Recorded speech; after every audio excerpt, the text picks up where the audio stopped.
vlog for today is Bicol Express. Ayan guys, ang ating Bicol Express, malapit na po siya maluto guys. Gata na lang ang niluluto natin guys. Hindi natin pinakatya ang mga proseso paano gumawa.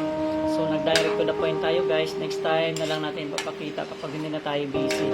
Kasi abutin tayo ng matagal kapag ipinakita natin isa-isa paano ang proseso pagluto ng mga ang ating Bicol Express. Pero ang ating mga ingredients ito ay ang kakanggata at saka nilagyan natin ng sitaw, string beans at saka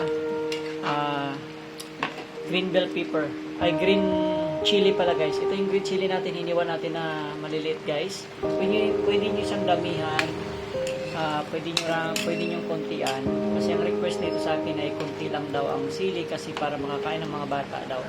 So that's our vlog for today, Bicol Express. Yan, ating version natin yan, sariling version natin guys.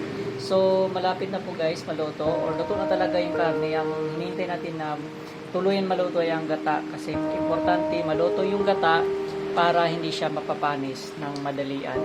Kasi pag lutong-luto yung gata guys, matagal po mapapanis ang ating mga niluluto guys. So nilublob na natin ang ating green chili. Yan ang pampa-additional na pampalasa. Kaya tinawag siyang ng Bicol Express kasi maanghang po.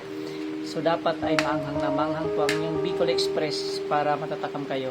Pero dito sa akin, hindi po pwedeng sobrang anghang kasi nagre-request sila na katamtaman lang daw yung anghang guys. So yan, that's for today. Our vlog is Bicol Express. Shoutout sa inyong lahat guys. Mega love shoutout sa inyong lahat. Salamat sa mga viewers natin, sa ating mga subscribers. Kung bago lang kayo sa ating channel, please don't forget to subscribe. Click the bell notification button para updated kayo sa ating mga bagong videos. Thank you for watching. Paalam!